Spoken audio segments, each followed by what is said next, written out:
Hello दोस्तों, नमस्कार। आपके अपने YouTube channel RKM take info पर आप सभी साथियों का तहे दिल से हार्दिक स्वागत। दोस्तों, जूनियर अकाउंटेंट भर्ती 2023 के नियुक्ति पत्र आज जारी कर दिए गए हैं।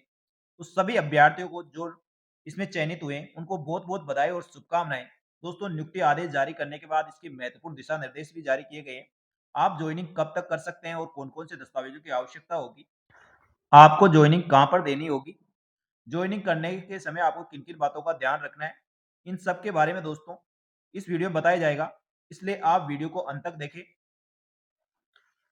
साथियों, जूनियर अकाउंटेंट भर्ती में सेलेक्ट रहे अभ्यर्थियों को government of Rajasthan department of treasury and accounts द्वारा ज्वाइनिंग दी गई है। इसमें अलग-अलग ट्रेजरी ऑफिस के अंतर्गत आपको ज्वाइनिंग देनी है। अधिकतर अभ्यर्थियों को अपने गृह जिले के जो भी ट्रेजरी ऑफिस है, उसी में ज्वाइनिंग देने के आदेश जारी किए गए हैं। जैसे दोस्तों, नंबर 1 अपॉइंटमेंट ऑर्डर जारी किया है जूनियर अकाउंटेंट का ट्रेजरी बांसवाड़ा टीएसपी का, बांसवाड़ा नॉन टीएसपी का, पाली का। इसमें नॉन टीएसपी और टीएसपी की जो ट्रेजरी है, उसके अंतर्गत आदेश जारी किए गए हैं। जिस जगह आपको ज्वाइनिंग देने के आदेश दिया गया है, वहीं पे आपको ज्वाइनिंग देना है। इसमें अलग-अलग डिस्ट्रिक्ट के जो ट्रेजरी ऑफिस है, उनके अंतर्गत आपका अपॉइंटमेंट लेटर जारी किया गया है। तो आप जिस भी जिले से संबंध रखते हैं, आप दोस्तों अपना अपॉइंटमेंट लेटर निकाल सकते हैं और आपको ज्वाइनिंग करना है। जैसे दोस्तों, ट्रेजरी ऑफिस जोधपुर ग्रामीण के अभ्यर्थियों का आदेश इस प्रकार जारी किया गया है। इन अभ्यर्थियों को जोधपुर ग्रामीण ट्रेजरी ऑफिस के अंतर्गत ज्वाइनिंग देना है और 15 दिन के अंदर जो आदेश जारी कर दिया है, यानी 11 जनवरी 2025 को आपका आदेश जारी किया गया है। इसके 15 दिन के अंदर आपको संबंधित ट्रेजरी ऑफिस में जाकर कार्य ग्रहण करना है। तो साथियों, ये जोधपुर ग्रामीण के अभ्यर्थियों की लिस्ट है। इसी प्रकार दोस्तों अपन दूसरी लिस्ट देखते हैं। ये लिस्ट दोस्तों कोषालय सीकर यानी ट्रेजरी ऑफिस सीकर की है। तो इन अभ्यर्थियों को सीकर के ट्रेजरी ऑफिस में ज्वाइनिंग देनी है। सभी अभ्यर्थियों को जो आदेश आज 11/1/2025 को जारी किया गया है, इससे 15 दिवस के अंतर्गत आपको ज्वाइनिंग देनी है। इसी प्रकार दोस्तों, अलग-अलग ट्रेजरी ऑफिस के लिए नियुक्ति पत्र अलग-अलग जारी किए गए हैं। तो आप जिस जिले से संबंध रखते हैं, उस जिले के ट्रेजरी ऑफिस या उसके ब्लॉक के ट्रेजरी ऑफिस जिसमें दोस्तों आपको नियुक्ति पत्र जारी किया गया है, उससे आप नियुक्ति पत्र डाउनलोड करके संबंधित ट्रेजरी ऑफिस में आप ज्वाइन कर सकते हैं। ये साथियों कोस्ट कार्यालय जयपुर शहर का है, यानी ट्रेजरी ऑफिस जयपुर शहर का है। उन अभ्यर्थियों को लिस्ट जारी की गई है। इनको भी आदेश जारी होने के 15 दिवस के अंतर्गत ज्वाइनिंग करके रिपोर्ट भेजनी होगी। तो साथियों, अभ्यर्थियों को दिशा निर्देश इस प्रकार जारी किए गए हैं। राजस्थान कर्मचारी चयन बोर्ड द्वारा आयोजित कनिष्ठ लेखाकार व तहसील राजस्व लेखाकार संयुक्त सीधी भर्ती परीक्षा 2023 में सफल घोषित होने और बोर्ड द्वारा कनिष्ठ लेखाकार व तहसील राजस्व लेखाकार की नियुक्ति की अनुशंसा किए जाने पर राजस्थान अधिनियम सेवा लेखा नियम 1963 के नियम 6 के अनुसार निम्नलिखित अभ्यर्थियों के हित द्वारा राजस्थान अधिनिष्ठ लेखा सेवा में कनिष्ठ लेखाकार के पद पर परीक्षाधीन प्रश्नार्थी के रूप में आपको उपस्थित देने हेतु संगत तिथि 2 वर्ष की कालावधि के लिए राज्य सरकार द्वारा समय समय पर जारी दिशा निर्देश परिपत्र तथा सेवा नियमों के अनुसार देय वेतन भत्तों पर प्रोविजनल आधार पर नियुक्ति की जाती है। नवनियुक्त कनिष्ठ लेखाकार को एतेद द्वारा निर्देशित किया जाता है कि वे कोष कार्यालय जयपुर शहर में आदेश जारी होने की तिथि से 15 दिवस की अवधि में कार्य ग्रहण कर रिपोर्ट कोष कार्यालय को प्रस्तुत करें, यानी कोषाधिकारी को प्रस्तुत करें। कोषाधिकारी द्वारा नियुक्त कनिष्ठ लेखाकार को कार्य ग्रहण की रिपोर्ट मई दस्तावेजों के सहित 7 दिवस में वह विभाग की मेल आईडी, जो ऑफिशियल मेल आईडी है, उस पर मेल करें या विशेष वाहक के माध्यम से उनको प्रेषित करना होगा। ये दोस्तों राजस्थान के जो भी ट्रेजरी ऑफिस है जहाँ पे आप कार्य ग्रहण करेंगे, सभी के लिए समान दिशा निर्देश है। तो आप जिस भी ट्रेजरी ऑफिस के अंतर्गत ज्वाइनिंग करते हैं, ज्वाइनिंग के बाद वहाँ के कोषाधिकारी को आपको रिपोर्ट प्रस्तुत करनी होगी। आपके द्वारा दी गई ज्वाइनिंग के आधार पर समस्त दस्तावेजों के साथ वहाँ का कोषाधिकारी, जो राजस्थान कोष और लेखा विभाग है, उसकी ऑफिशियल मेल आईडी पर समस्त दस्तावेजों के साथ आपकी ज्वाइनिंग रिपोर्ट भेजेगा और या विशेष वाहक के माध्यम से भी वह भेज सकता है, यानी ऑफलाइन भी वह भिजवा सकता है। तो आप समस्त अभ्यर्थियों को भी ध्यान रखना है, जैसे आप ज्वाइनिंग करते हैं, ज्वाइनिंग करने के बाद अपनी कार्यकरण की रिपोर्ट नए दस्तावेजों के साथ संबंधित कोषाधिकारी द्वारा आप भिजवाने का प्रयास करें, क्योंकि कई बार रिपोर्ट लेकर रख लेते हैं और काफ़ी लंबे समय तक वहीं पड़ी रहती है, जिससे दोस्तों आगे आपकी सैलरी ये बनने में दिक्कत आएगी। इसलिए आप तुरंत जैसे कार्यग्रहण करते हैं, तो उसके 7-8 दिन के अंतर्गत आपको रिपोर्ट राजस्थान कोष व लेखा विभाग की ऑफिशियल मेल आईडी के द्वारा आपकी ज्वाइनिंग रिपोर्ट भिजवा दें। साथ ही आप किसी भी ट्रेजरी ऑफिस के अंतर्गत ज्वाइनिंग करें, समस्त अभ्यर्थियों के दिशा निर्देश इसी प्रकार रहेंगे। कनिष्ठ लेखाकार के पद पर नियुक्त होने वाले समस्त अभ्यर्थियों को निम्नलिखित शर्तों के आधार पर आपको नियुक्ति दी जाएगी। नंबर 1, उक्त परीक्षाधीन परीक्षार्थी को वित्त नियम विभाग की अधिसूचना F15 एफडी रूल्स 2017 दिनांक 30/10/2017 एवं 9/12/2017 के अनुसार नियमित पारिश्रमिक दिया जाएगा।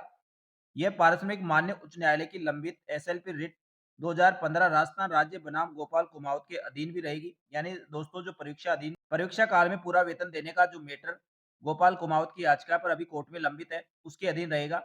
राज्य सेवा में कार्य चयनित अभ्यर्थी सेवा नियमों में निर्धारित प्रक्रिया के तहत पूर्व विभाग के नियमानुसार कार्य मुक्त होकर कार्य ग्रहण करने पर ही विद्यमान सेवा का लाभ दिया जाएगा। यानी जो पहले अभ्यर्थी किसी दूसरी राजकीय सेवा में है, तो उनको प्रॉपर रूप से कार्य मुक्त होकर इस विभाग में नियुक्त होने पर ही पिछली सेवा का लाभ दिया जाएगा। इस बात का ध्यान रखें। जो अभ्यर्थी पहले से राजकीय सेवा में है, राजस्थान सरकार के कर्मचारियों को देय पेंशन व अन्य सेवा लाभ संबंध में राज्य सरकार द्वारा समय समय पर जारी दिशा निर्देश आदेश लागू होंगे। यह नियुक्ति अभ्यर्थी के चरित्र व पूर्ववत में पुलिस सत्यापन रिपोर्ट के अधीन रहेगी। यदि किसी अभ्यर्थी का चरित्र प्रमाण पत्र संतोषजनक प्रमाणित नहीं पाया जाता है, तो उसे नियुक्ति आदेश निरस्त कर दिया जाएगा। यानी दोस्तों डिपार्टमेंट अपने स्तर से भी पुलिस चरित्र सत्यापन करवाएगा और उसके बाद इसको किसी प्रकार की गड़बड़ होती है, तो आप नियुक्ति आदेश निरस्त भी किए जा सकते हैं।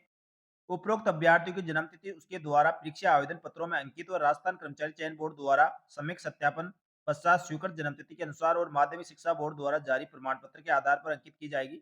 2 वर्ष की परीक्षा अवधि संतोषजनक रूप से पूर्ण करने के उपरांत उनका वेतन निर्धारण वित्त नियम विभाग की अधिसूचना एफडी रूल 2017 दिनांक 30/10/2017 एवं दिनांक 9/12/2017 के अनुसार कनिष्ठ लेखाकार की पे मैट्रिक लेवल 10 एवं नियमानुसार देय भत्तों पर किया जाएगा।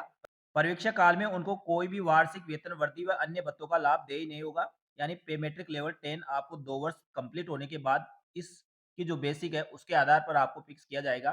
तब तक आपको फिक्स वेतन देय होगा। नंबर 5, यह नियुक्ति राजस्थान अधिनियम लेखा सेवा नियम 1963 व राजस्थान सेवा नियम व सरकार द्वारा समय समय पर जारी आदेश व शर्तों के अधीन रहेगा। नंबर 6, अभ्यर्थी को राजस्थान सेवा नियमों के नियम 10 के अनुसार जिला स्तर के राजकीय स्वास्थ्य अधिकारी या उसके उच्च स्तर के अधिकारी से स्वास्थ्य के संबंध में संतोषजनक स्वास्थ्य प्रमाण पत्र उपस्थिति के समय कोषा अधिकारी को प्रस्तुत करना होगा। यानी दोस्तों आप जब नियुक्ति यानी ज्वाइनिंग करने जाए, तब आप अपने राजकीय जो भी आपके जिले का राजकीय हॉस्पिटल है, यानी जो जिला अस्पताल है, वहाँ के पीएमओ या उससे उच्च स्तर के अधिकारी से आपको स्वास्थ्य प्रमाण पत्र यानी चिकित्सा प्रमाण पत्र बनवाकर लेकर जाना होगा। नंबर 7, अभ्यर्थियों को कार्य ग्रहण के समय निम्नलिखित शपथ पत्र प्रस्तुत करने पर ही उनकी उपस्थिति स्वीकार्य होगी। स्वास्थ्य प्रमाण पत्र के साथ ही दोस्तों आपको कुछ शपथ पत्र भी देने होंगे। इसमें सत्यनिष्ठा संबंधी शपथ पत्र आपको देना होगा। दहेज के संबंध में शपथ पत्र देना होगा। धूम्रपान मदपान संबंधी शपथ पत्र आपको देना होगा। नंबर 4, चरित्र सत्यापन हेतु प्रपत्र उक्त 4 शपथ पत्र 50 रुपए के नॉन जुडिशियल स्टाम्प व ई स्टाम्प पेपर पर आपको प्रस्तुत करना होगा। नंबर 5, पुलिस सत्यापन हेतु अटेस्टेशन फॉर्म की 5 प्रतियां संलग्न में भरकर आपको संबंधित कोष कार्यालय में प्रस्तुत करनी होगी। यानी साथियों आपको ये प्रमाण पत्र साथ लेकर जाना है और इसके साथ नियुक्ति आदेश और एक ज्वाइनिंग की एप्लीकेशन आपको लेकर जाना है। नंबर 8, अभ्यर्थी को परीक्षा काल में विहित विभागीय परीक्षा उत्तीर्ण करनी होगी। परीक्षा काल में विभागीय परीक्षा उत्तीर्ण नहीं करने की स्थिति में अथवा राज्य सरकार द्वारा अन्यथा आवश्यक समझे जाने पर परीक्षा की अवधि सविवेकानुसार आपकी बढ़ाई जा सकती है। निर्धारित अवधि में विभागीय परीक्षा में 2 से अधिक बार आप अनुत्तीर्ण रहते हैं, तो आपको सेवा से विमुक्त भी किया जा सकता है। इसके बाद दोस्तों आपकी जो ट्रेनिंग होगी, ट्रेनिंग में आपको परीक्षा पास करना ज़रूरी है। उसके लिए दोस्तों आपको 2 मौके दिए जाएँगे और यदि विभाग चाहे तो आपका परीक्षा काल बढ़ा भी सकता है। इस चीज़ को आपको ध्यान रखना है। साथ ही दोस्तों नंबर 9, राजस्थान की यात्रा भत्ता नियमों के अनुसार अनुभाग पश्चिम में आने वाले मामलों को छोड़कर सेवा कार्य ग्रहण के लिए कोई भी आपको यात्रा भत्ता देय नहीं होगा। नंबर 10, यदि सरकार की राय में इनका कार्य और आचरण परीक्षा की असमयावधि में संतोषजनक नहीं पाया जाता है अथवा ये प्रतीत होता है कि इसमें से एक दक्ष कनिष्ठ लेखाकार होने की क्षमता नहीं है, तो राज्य सरकार उसे सेवा से विमुक्त कर सकता है। नंबर 11, उक्त नियुक्ति माननीय उच्च न्यायालय जयपुर की दायर SB civil writ petition 12/726/2024 Vikram Verma व अन्य बनाम राजस्थान कर्मचारी चयन बोर्ड जयपुर व अन्य तथा कंटेंट याचिकाओं में दिनांक 9/12/2024 को जारी आदेश के क्रम में प्रस्तुत अभिवेदनाओं के निर्णय के अधीन भी रहेगी। नंबर 12, उक्त नियुक्ति माननीय उच्च न्यायालय जयपुर की दायर SB writ petition 202/2025 Vinod Patidar व अन्य 278/2025 मोहित सोनी व अन्य 247/225 धर्मेंद्र सिंह सेसमा व अन्य बनाम राज्य सरकार अन्य के निर्णय के अधीन भी रहेगी। नंबर 13, उपरोक्त अभ्यर्थी उक्त आदेश की पालना में संबंधित कोष कार्यालय में आदेश जारी किए जाने के 15 कार्य दिवस में कार्य ग्रहण नहीं करते हैं, ना ही किसी प्रकार की कोई सूचना देते हैं, तो उन्हें नियुक्ति आदेश को निरस्त कर आगे की कार्रवाई की जाएगी। तो साथियों, जो भी अभ्यर्थी जूनियर अकाउंटेंट भर्ती के हैं और आपके जॉइनिंग आदेश जारी कर दिए, तो जॉइनिंग आदेश जारी होने से पहले दोस्तों आपको कुछ शपथ पत्र और प्रमाण पत्र आपको लेकर जाने हैं, जिनकी लिस्ट राजस्थान कोष व लेखा विभाग द्वारा नियुक्ति आदेश के साथ आपको संलग्न किए गए हैं। तो ये समस्त प्रमाण पत्र, जॉइनिंग एप्लीकेशन, नियुक्ति आदेश व समस्त प्रमाण पत्रों के साथ आपको उपस्थित होकर नियुक्ति आदेश जारी होने के 15 दिवस के अंतर्गत आपको जॉइनिंग करना है।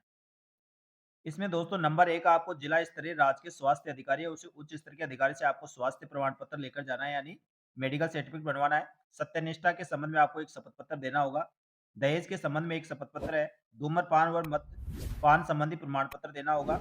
साथ ही चरित्र सत्यापन हेतु संलग्न प्रपत्र ए में शपथ पत्र आपको देना होगा।